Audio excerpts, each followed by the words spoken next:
शुक्रकवचम् ध्यानम्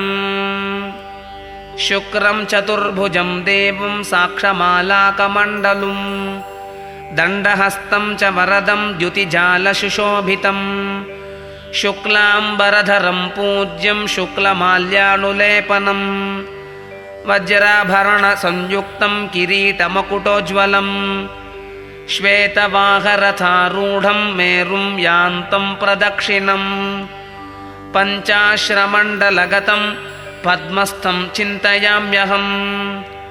मृळालकुन्देन्दुपयोहिमप्रभं सिताम्बरं स्निग्धवलक्षमालिनं समस्तशास्त्रश्रुतितत्त्वदर्शनं ध्यायेत्कविं वाञ्छितवस्तुसिद्धये शिरो मे भार्गवः पातु फालं पातु ग्रहाधिपः नेत्रे दैत्यगुरुः पातु श्रोत्रे श्रीचन्दनद्युतिः पातु मे नासिकां काव्यो वदनं दैत्यवन्दितः रसनामुशनाः पातु कण्ठं श्रीकण्ठभक्तिमान् भुजौ तेजोनिधिः पातु वक्षो योगविदाम्बरः अक्षमालाधरो रक्षेत् कुक्षिं मे च कृपाकरः कटिं मे पातु विश्वात्मा सक्थिनी सर्वपूजितः जानुनी तु भृगुः पातु जङ्घे मे महतां वरः गुल्फो गुणनिधिः पातु पादौ मे पाण्डराम्बरः सर्वाण्यङ्गानि मे पातु शुक्रः कविरहर्निशम् यदिदं कवचं दिव्यं पठेत् श्रद्धासमन्वितः न तस्य जायते पीडा भार्गवस्य प्रसादतः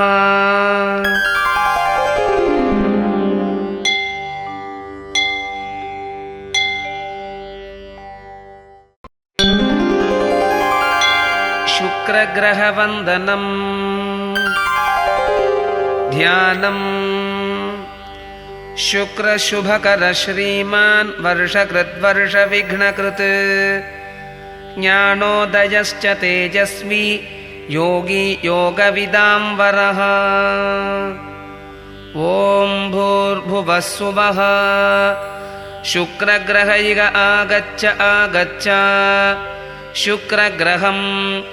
श्वेतवर्णं श्वेतगन्धं श्वेतपुष्पं श्वेतमाल्याम्बरधरं श्वेतच्छत्रध्वजरथ पताकादिशोभितं दिव्यरथसमारूढं मेरुं प्रदक्षिणीकुर्वाणं पूर्वाभिमुखं पद्मासनस्थं चतुर्भुजं दण्डाक्षमालाजटावल्कलधारिणं काम्बोजदेशाधिपं भार्गवगोत्रं मन्मथसंवत्सरदशम्यां पुष्यनक्षत्रे जातं तुलावृषभरास्यधिपतिं भृगुवासरप्रयुक्तं किरीटिनं सुखासीनं पत्नीपुत्रपरिवारसमेतं ग्रहमण्डले प्रविष्टं भगवन्तं बुधग्रहं प्रणमामि अतिदेवता इन्द्राणीं प्रणमामि प्रत्यधिदेवता इन्द्रं प्रणमामि अतिदेवता प्रत्यधिदेवता सहिताय शुक्राय नमः।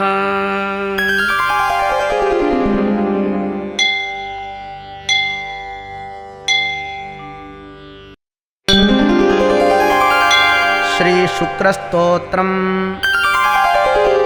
शृण्वन्तु मुनयः सर्वे शुक्रस्तोत्रमिदं शुभं रहस्यं सर्वभूतानां शुक्रप्रीतिकरं परं येषां संकीर्तनैर्नित्यं सर्वकामानवाप्नुयात् तानि शुक्रस्य नामानि कथयामि शुभानि च। शुक्रः शुभग्रहः श्रीमान् वर्षकृत् ज्ञानोदयश्च तेजस्वी योगी योगविदाम्बरः दैत्यसञ्जीवनः शुक्लो दैत्यनेतोषणाः कविः नीतिकर्ता ग्रहाधीशो विश्वात्मा लोकपूजितः शुक्लमाल्याम्बरधरः श्रीचन्दनसमप्रभः अक्षमालाधरः काव्यतमो मूर्तिधनप्रदः 24 नामानि शतमष्टोत्तरं तथा देवस्याग्रे विशेषेण पूजां कृत्वा विधानतः ययितं पठति स्तोत्रं भार्गवस्य महात्मनः विषमस्थोऽपि भगवान् तुष्टस्यान्नात्र संशयः स्तोत्रं भृगोरिदमनन्तगुणप्रदं जो भक्त्या पठेत् समनुजो नियतः शुचिः सन् प्राप्नोति नित्यमतुलां श्रियमीप्सितार्थान् राज्यं समस्तधनधान्ययुतः समृद्धम्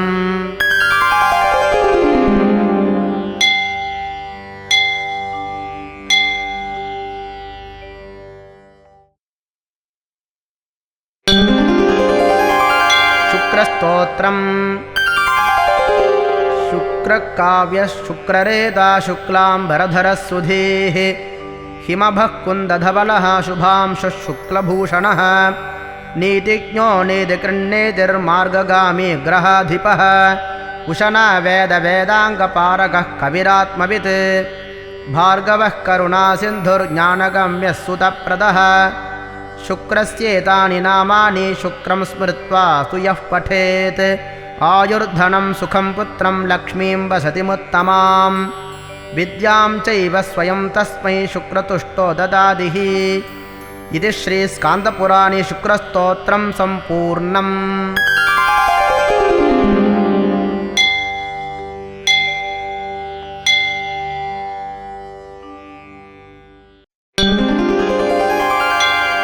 शुक्रकवचम् ध्यानम् शुक्रं चतुर्भुजं देवं साक्षमालाकमण्डलुं दण्डहस्तं च वरदं द्युतिजालशुशोभितं शुक्लाम्बरधरं पूज्यं शुक्लमाल्यानुलेपनं वज्राभरणसंयुक्तं किरीटमकुटोज्ज्वलम् श्वेतवाहरथारूढं मेरुं यान्तं प्रदक्षिणं पञ्चाश्रमण्डलगतं पद्मस्थं चिन्तयाम्यहं मृळालकुन्देन्दुपयोहिमप्रभं सिताम्बरं स्निग्धवलक्षमालिनं समस्तशास्त्रश्रुतितत्त्वदर्शनं ध्यायेत्कविं वाञ्छितवस्तुसिद्धये शिरो मे भार्गवः पातु फालं पातु ग्रहाधिपः नेत्रे दैत्यगुरुः पातु श्रोत्रे श्रीचन्दनद्युतिः पातु मे नासिकां काव्यो वदनं दैत्यवन्दितः रसनामुशनाः पातु कण्ठं श्रीकण्ठभक्तिमान् भुजौ तेजोनिधिः पातु वक्षो योगविदाम्बरः अक्षमालाधरो रक्षेत् कुक्षिं मे च कृपाकरः कटिं मे पातु विश्वात्मा सक्थिनी सर्वपूजितः जानुनी तु भृगुः पातु जङ्घे मे महतां वरः गुल्फो गुणनिधिः पातु पादौ मे पाण्डराम्बरः सर्वाण्यङ्गानि मे पातु शुक्रः कविरहर्निशम् ययिदं कवचं दिव्यं पठेत् श्रद्धा समन्वितः न तस्य जायते पीडा भार्गवस्य प्रसादतः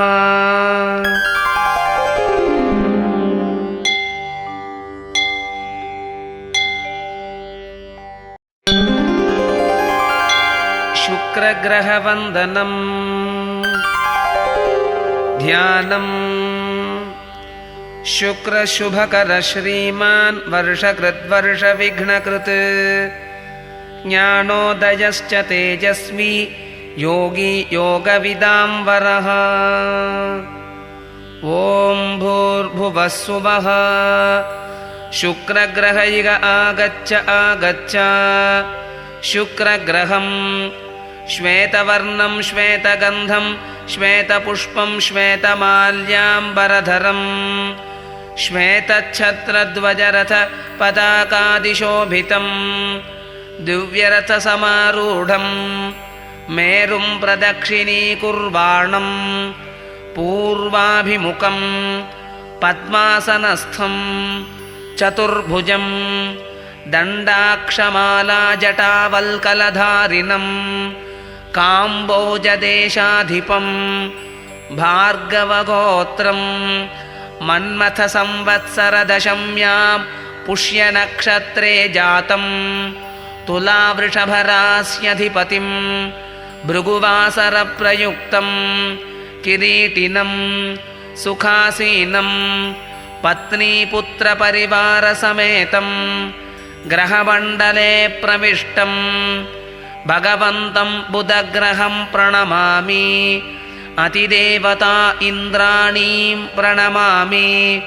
प्रत्यधिदेवता इन्द्रं प्रणमामि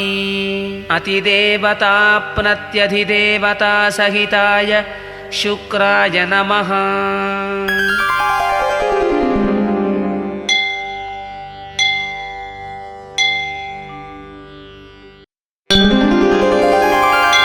श्रीशुक्रस्तोत्रम् शृण्वन्तु मुनयः सर्वे शुक्रस्तोत्रमिदं शुभं रहस्यं सर्वभूतानां शुक्रप्रीतिकरं परं येषां संकीर्तनैर्नित्यं सर्वकामानवाप्नुयात् तानि शुक्रस्य नामानि कथयामि शुभानि च। शुक्रः शुभग्रहः श्रीमान् वर्षकृत् ज्ञानोदयश्च तेजस्वी योगी योगविदाम्बरः दैत्यसञ्जीवनः शुक्लो दैत्यनेतोषणाः कविः नीतिकर्ता ग्रहाधीशो विश्वात्मा लोकपूजितः शुक्लमाल्याम्बरधरः श्रीचन्दनसमप्रभः अक्षमालाधरः काव्यतमो मूर्तिधनप्रदः 24 नामानि शतमष्टोत्तरं तथा देवस्याग्रे विशेषेण पूजां कृत्वा विधानतः ययितं पठति स्तोत्रं भार्गवस्य महात्मनः विषमस्थोऽपि भगवान् तुष्टस्यान्नात्र संशयः। स्तोत्रं भृगोरिदमनन्तगुणप्रदं जो भक्त्या पठेत् समनुजो नियतः शुचिः सन् प्राप्नोति नित्यमतुलां श्रियमीप्सितार्थान् राज्यं समस्तधनधान्ययुतः समृद्धम्।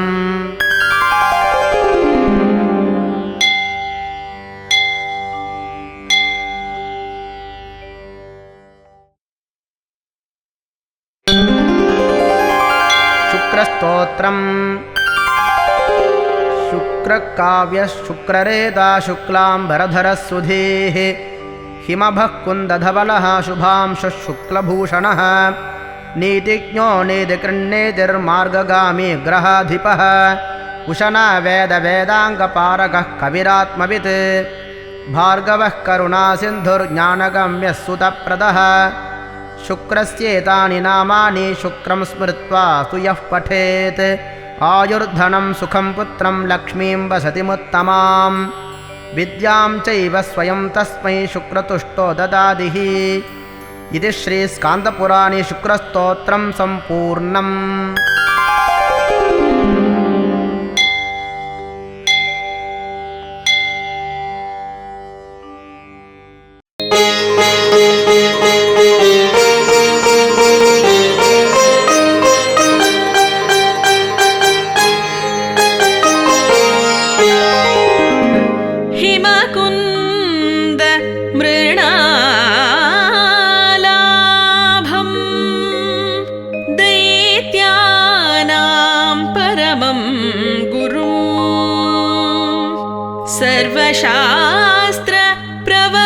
सर्वशास्त्रप्रवक्तारं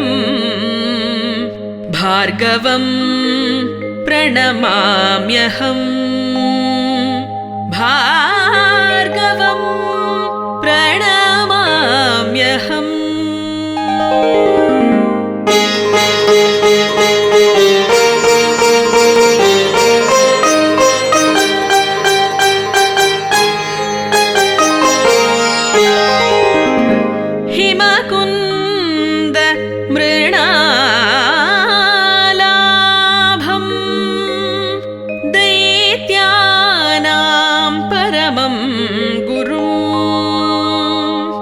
सर्वशास्त्रप्रवक्तारं भार्गवं प्रणमाम्यहम् भार्गवं प्रणमाम्यहम्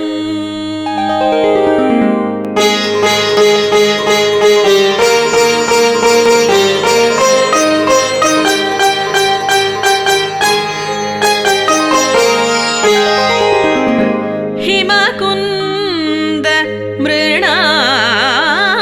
मृणालाभं दैत्यानां परमं गुरुं सर्वशास्त्रप्रवक्तारं भार्गवं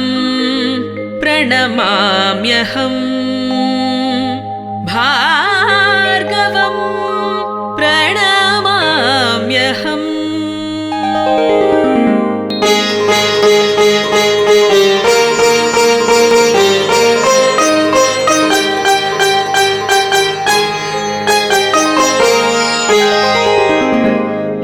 हिमकुन्द मृणालाभं दैत्यानां परमं गुरुं सर्वशास्त्रप्रवक्तारं भार्गवं प्रणमाम्यहम् भार्गवं प्रणमाम्यहम्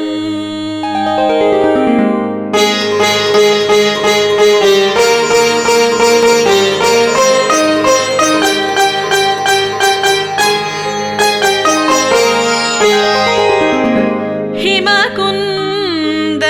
मृणालाभं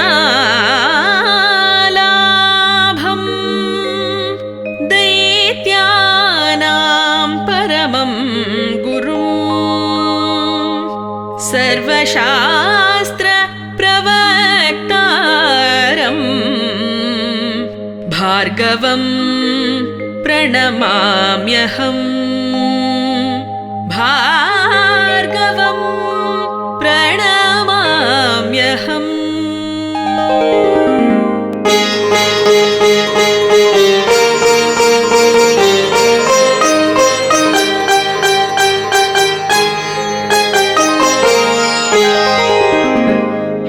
हिमकुन्द मृणालाभं दैत्यानां परमं गुरुं सर्वशास्त्रप्रवक्तारं भार्गवं प्रणमाम्यहम् भार्गवं प्रणमाम्यहम्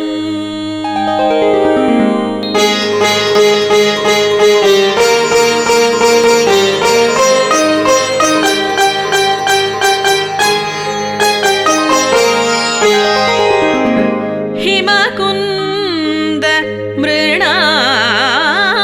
मृणालाभं दैत्यानां परमं गुरुं सर्वशास्त्रप्रवक्तारं भार्गवं प्रणमाम्यहम् भार्गवं प्रणमाम्यहम्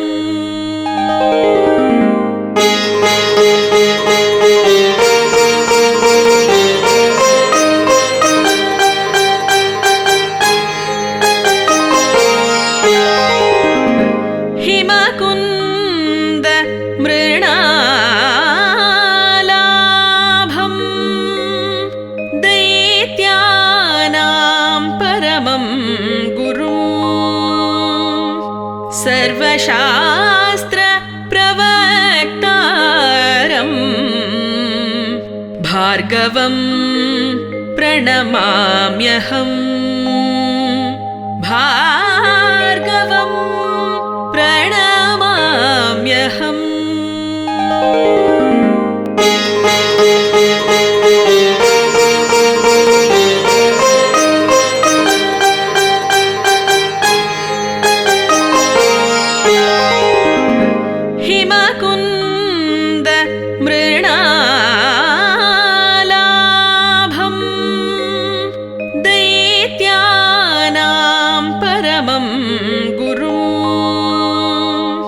सर्वशास्त्रप्रवक्तारम्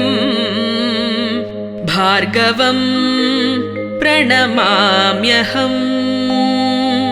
भार्गवं प्रणमाम्यहम्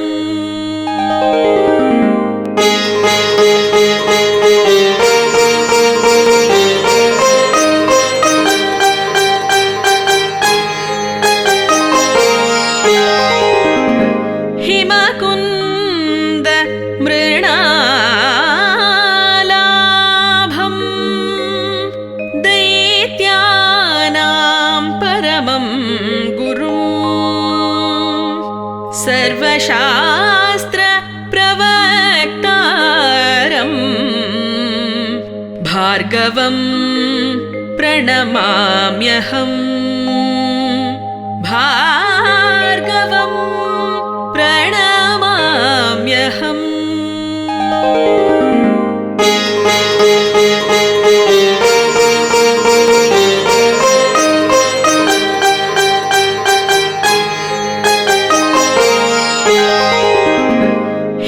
हिमकुन्द मृणालाभं दैत्यानां परमं गुरुं सर्वशास्त्रप्रवक्तारं भार्गवं प्रणमाम्यहम् भार्गवं प्रणमाम्यहम्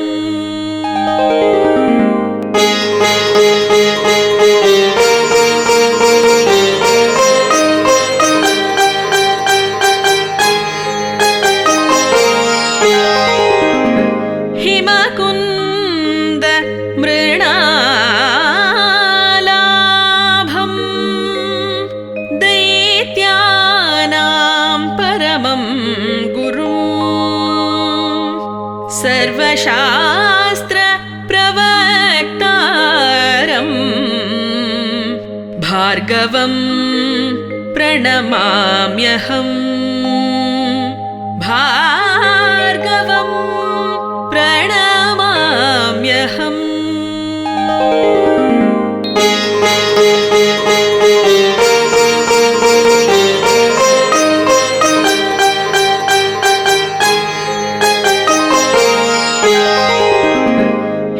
हिमकुन्द मृणालाभं दैत्यानां परमं गुरुं सर्वशास्त्रप्रवक्तारं भार्गवं प्रणमाम्यहम् भार्गवं प्रणमाम्यहम्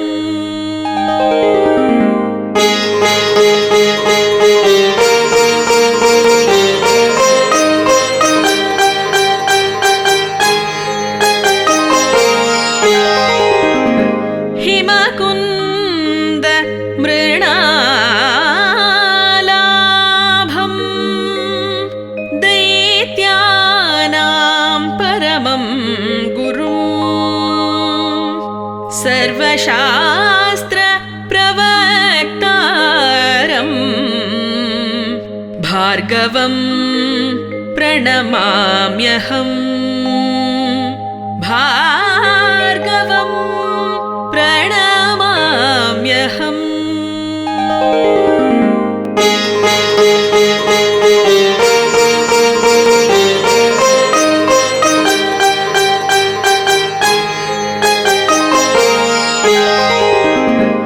हिमकुन्द मृणालाभं दैत्यानां परमं गुरुं सर्वशास्त्रप्रवक्तारं भार्गवं प्रणमाम्यहम् भार्गवं प्रणमाम्यहम्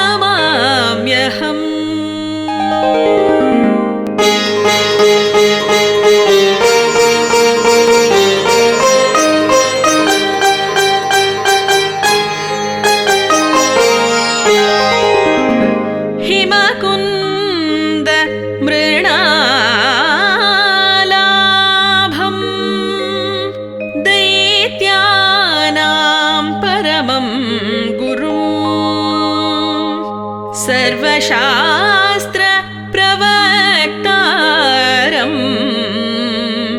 भार्गवं प्रणमाम्यहम् भार्गवं प्रणमाम्यहम्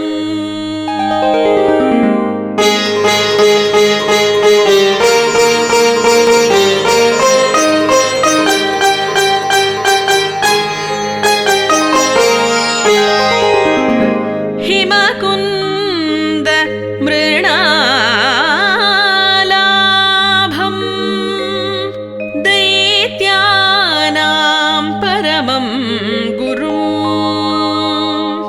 सर्वशास्त्रप्रवक्तारम् भार्गवं प्रणमाम्यहम् भार्गवं प्रणमाम्यहम्